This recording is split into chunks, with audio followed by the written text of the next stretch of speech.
What's good, guys?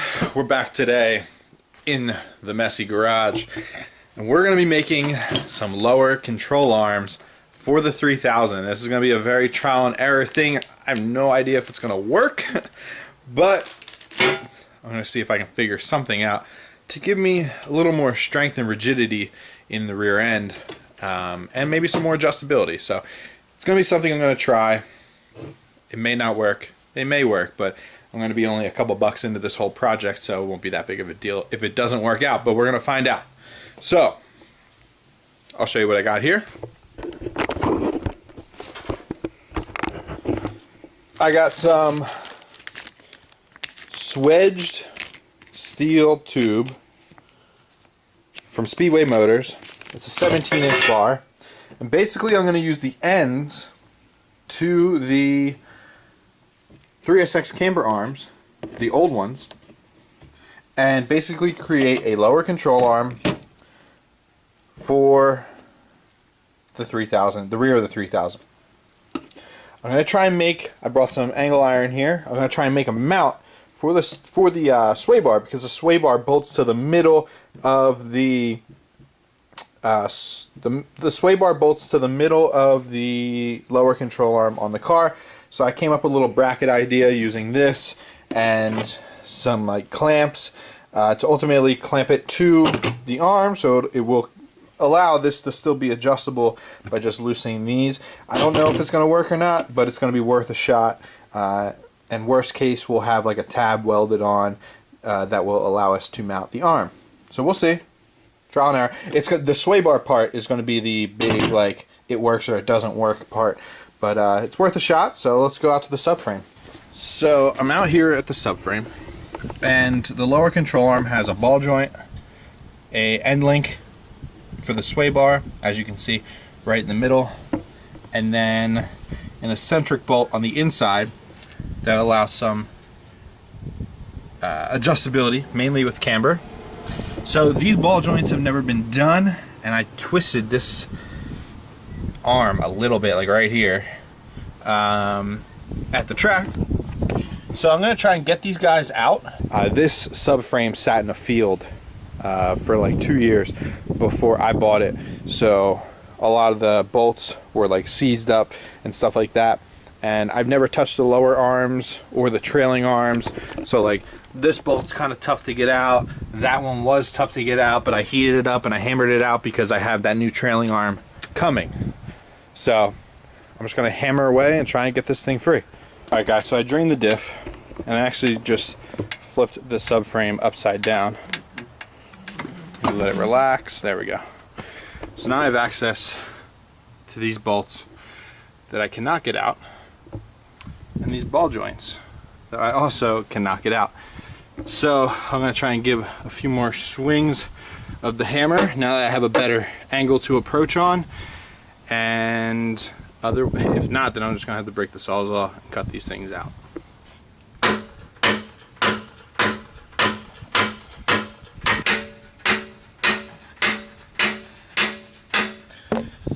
So I think they've been in here so long that they've like fused to the rubber bushings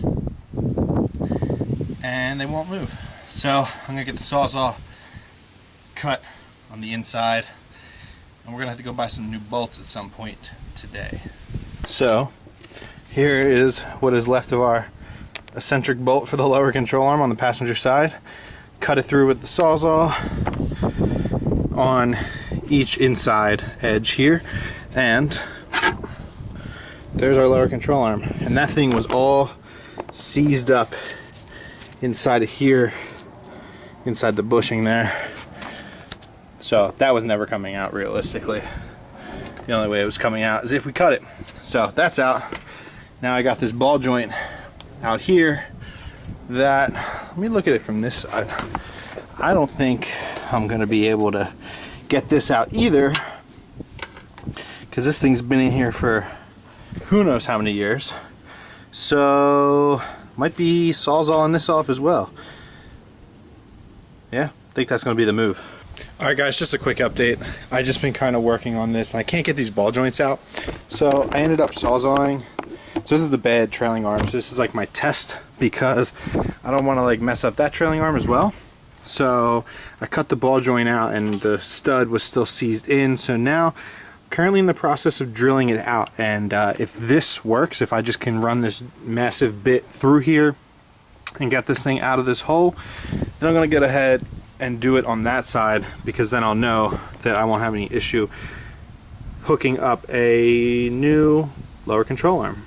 So I'm all tangled up in here, but this guy will work. It'll slide right in there, and we got the ball joint here that'll sit right like that, and it's greasable and all that nice stuff. So I'm gonna keep running the drill here and see if I can get this thing to pop out. So after about 20 minutes of drilling this ball joint out, it looks like, let me wipe away the metal shavings here. I'm gonna have to like vacuum my driveway. It looks like it is out. And it's kind of crazy that it was so seized in there. All because like this corrosion right here on the top edge, but it's out. Even though I'm not even using this trailing arm, but now I feel comfortable sawzawing that ball joint over there and doing this same process. So for right now, I'm going to spray this with some WD, clean it up, and I'm going to test fit this control arm. Here we go. We have a custom lower control arm for a 3000 GT, and what I was saying before is I'm gonna have to make a bracket for the sway bar end link to mount somewhere, and that somewhere is probably gonna be right around here. I have an idea for a bracket, I just have to create it, but basically I want to get these arms on both sides before I move to that next step. So this is awesome. That grease zerk is very easy to access from under the vehicle. Mind you guys, you're looking at the bottom of the subframe. So that's the upper arm down here, and this is going to be the lower arm. So I like it. Now, which I'm sure you guys don't really care to see, I'm going to sawzall off that bolt just like I did this one right here, and then I'm going to sawzall off that ball joint and probably spend another 25 minutes drilling the thing out just like I did with this one. So let's jump into the point that I have a new lower arm on this side as well. So I cut the other lower control arm off, and I'm going to show you here how I thought it was bent.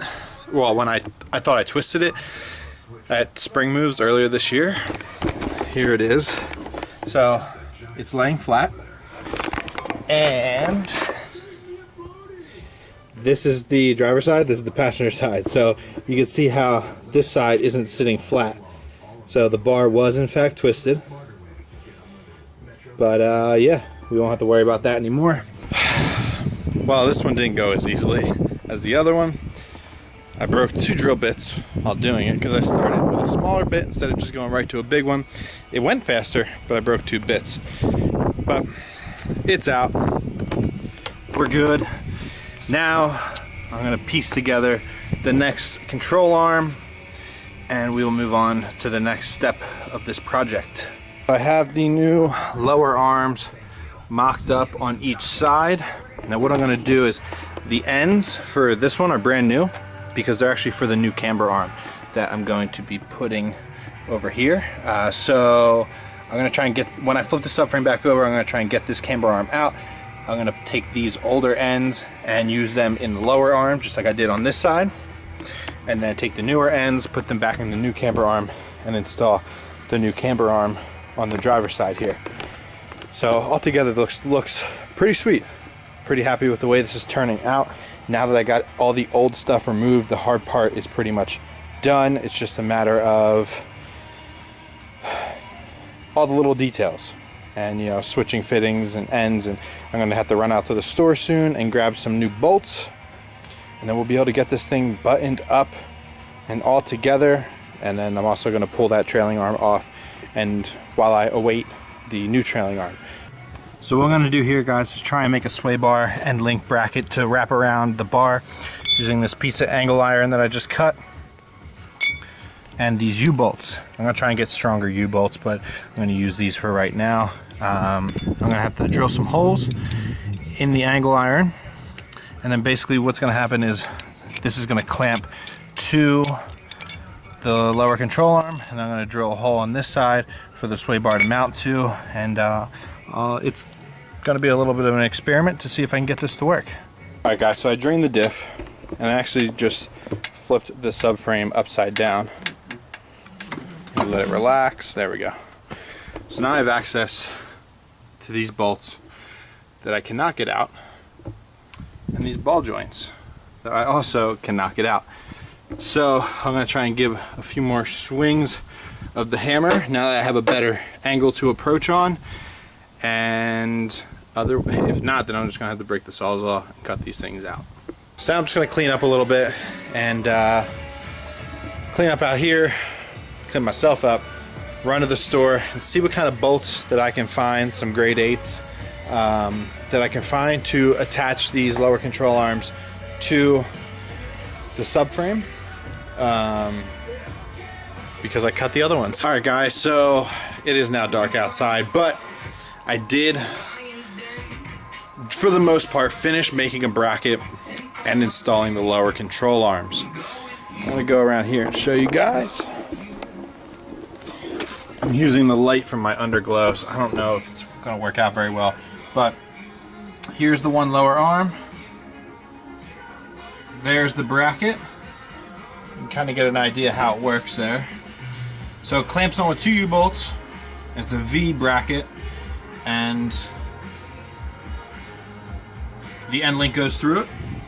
That's the other side over here. And then regular bolts down there, no more eccentric lockout stuff. And yeah, that should hold. So it's gonna, like I said, trial and error. But once I finally get this thing back on the road, I should know pretty quickly if it's going to work out or not. The sky looks pretty cool. So tomorrow I'm just gonna button up the rest and hopefully maybe try and start lifting it up into the car. I gotta borrow a jack to make it, it'll be a lot easier with 2 jacks. And if I can get this thing back into the car tomorrow, that would be awesome. So thank you for watching, guys. I'm gonna cut to a clip of me just going over this at the end in daylight, so you guys can get a better idea of it. And but yeah, thanks for watching. Subscribe to the channel, and I'll see you guys next time. It's super windy, but I'm gonna try and show you what I made here yesterday. That is the bracket. It's like a V shape, and it goes around the arm, uses U-bolts to attach it to the arm, and then comes down in here with the regular bolt there. But this should work. I might have to get stronger U-bolts than what these are, but this idea should ultimately work. But the true test is going to be at the track at the next drift event, and worst case scenario, if it's giving me issues, I will just disconnect it and run no sway bar and just deal with that later. So thank you guys for watching again, and I'll see you guys next time.